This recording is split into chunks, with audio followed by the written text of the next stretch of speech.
ये जो particular case है is a directive of ministry of interior to PTA, और ये जो भी अब उनके कंसर्न्स उन्होंने उसके अंदर रेज़ किए हैं उसके बिहाफ पे PTA ने X को बैन किया है।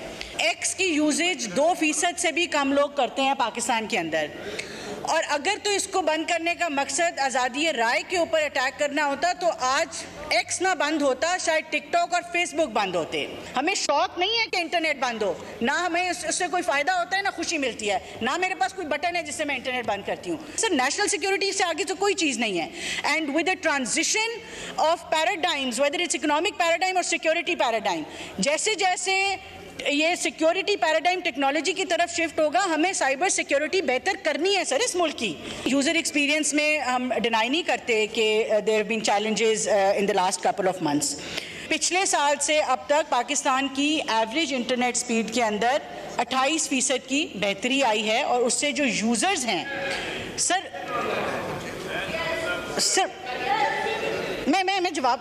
मुझे जवाब तो देने दें। मुख्तलिफ वजूहात की वजह से हमें डेफिनेटली चैलेंजेस हैं। कहीं पे इंटरनेट की कंजेशन है, कहीं पे स्पेक्ट्रम अवेलेबिलिटी की चैलेंजेस हैं, हमारे मुल्क के अंदर फाइबराइजेशन 2% से कम है। सिक्योरिटी के लिए भी जब इंटरनेट बंद किया गया, फिक्स लाइन नहीं बंद हुई।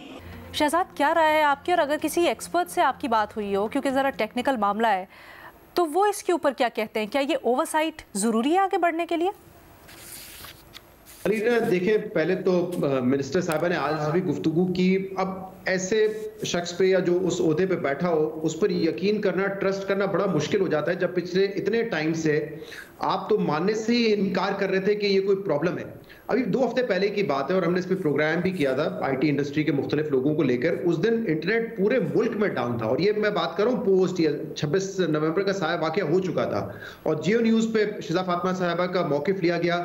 उन्होंने कहा मेरा इंटरनेट तो बिल्कुल ठीक चल रहा है, और सब सारे सोशल मीडिया ऐप्स भी ठीक चल रहे हैं। जबकि हर बच्चे को पता था, क्योंकि किसी के पास iPad है, किसी के पास फोन है, उसको पता था कि ये सर्विसेज नहीं चल रही हैं, और बड़ा मुश्किल हो रही थी व्हाट्सएप मैसेजेस या फिर कोई पिक्चर भेजने पे या कोई वीडियो शेयर करने में।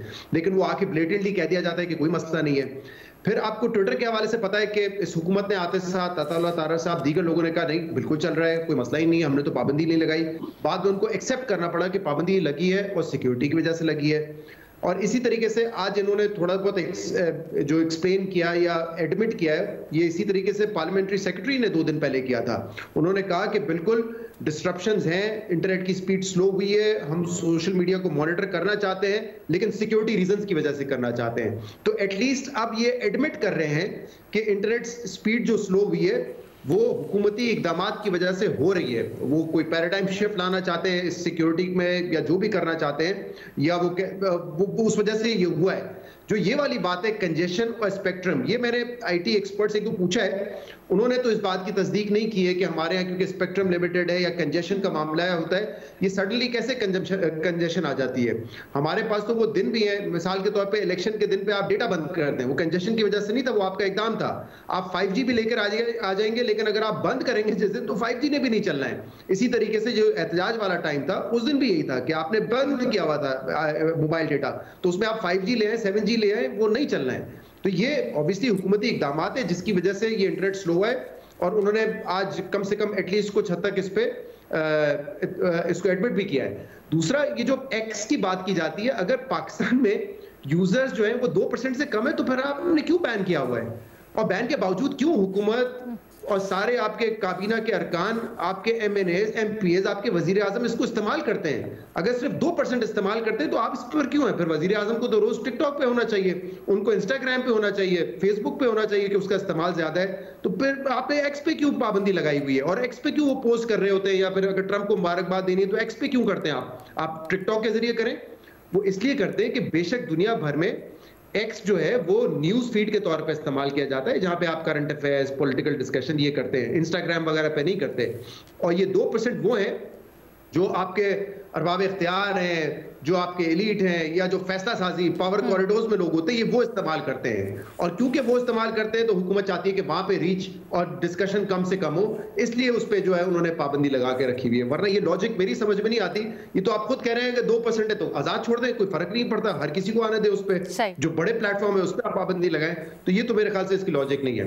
बाकी जो कानून साजी है उस पर हमेशा एक मसला इंटेंट का रहता है कि आपकी नीयत क्या है। आप वाकई फेक न्यूज को रोकना चाहते हैं, बड़ी अच्छी बात है, लेकिन हमने ये देखा है कि फेक न्यूज को रोकने के अलावा जो पॉलिटिकल आपके ओपोनेंट्स हैं उनके खिलाफ वो कानून इस्तेमाल होते हैं, और ये हमने बाजी में भी देखा है। अभी मतीउल्लाह जहान साहब की मैंने आपको पहले एग्जांपल दी थी। अगर उनके ऊपर कोई एलिगेशन है कि उन्होंने खबर गलत दी है या कोई गलत उन्होंने वीडियो बनाई है, तो आप उस हवाले से एक्शन लेते, लेकिन नहीं, FIR में आपने आइस का मुकदमा भी डाल दिया, आपने 10 चीजें और डाल दी।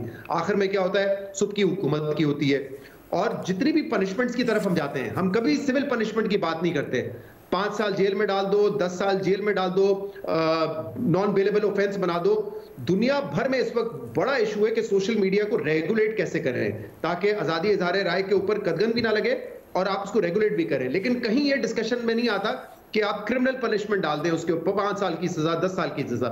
इसको आप सिविल पनिशमेंट के जरिए रेगुलेट करने की कोशिश करते हैं, उसमें भी चैलेंजेस आ रहे हैं। लेकिन हमारे यहाँ मेरे ख्याल से क्योंकि ये माहौल बन जाता है कि आपने बातचीत को रोकना है, आपने क्रिटिसिज्म को रोकना है, हुकूमत के ऊपर जो भी क्रिटिसिज्म हो रही होती है उसको आप लिमिट करना चाहते हैं, इसलिए आप ये इकदाम ले रहे होते हैं, उसका एंड नतीजा मजबूत साबित नहीं होता।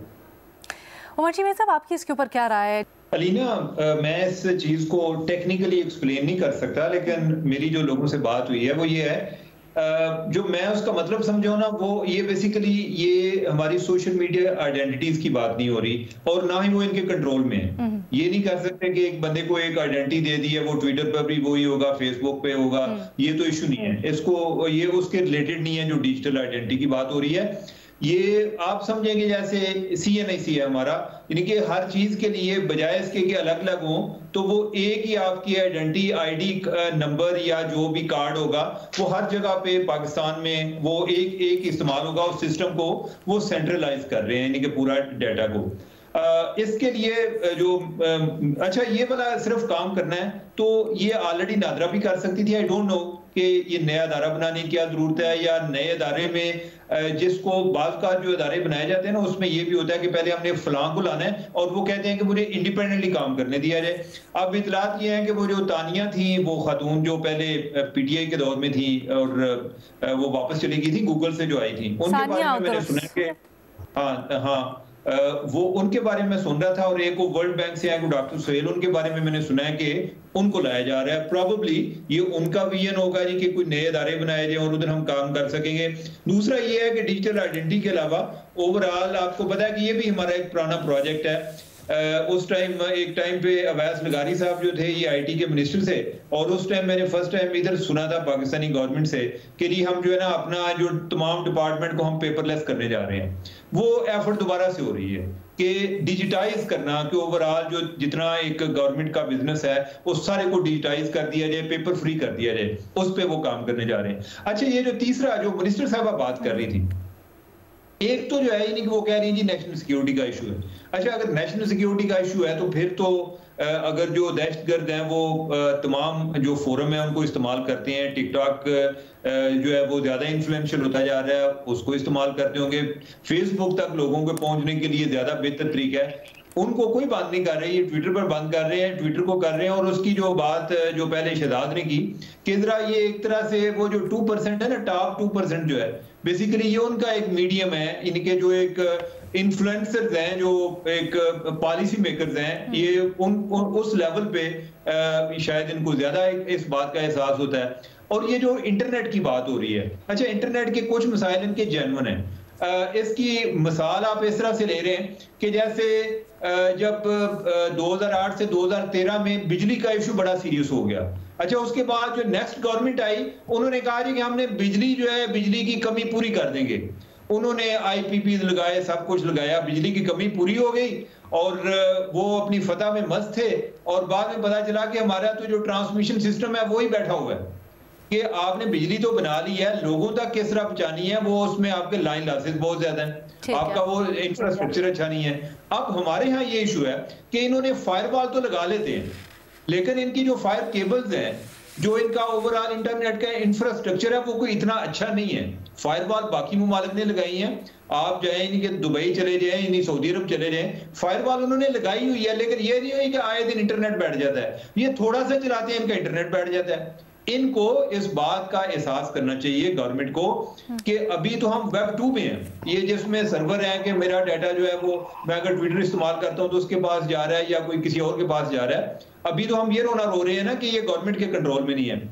अभी जो वेब 3 आ रही है, जो ब्लॉकचेन है, आ नहीं रही बल्कि आ गई हुई है, कई मुमालिक में वो इस्तेमाल हो रही है। उसके बाद किसी के पास नहीं होगा, वो भी डिसेंट्रलाइज हो जाएगा।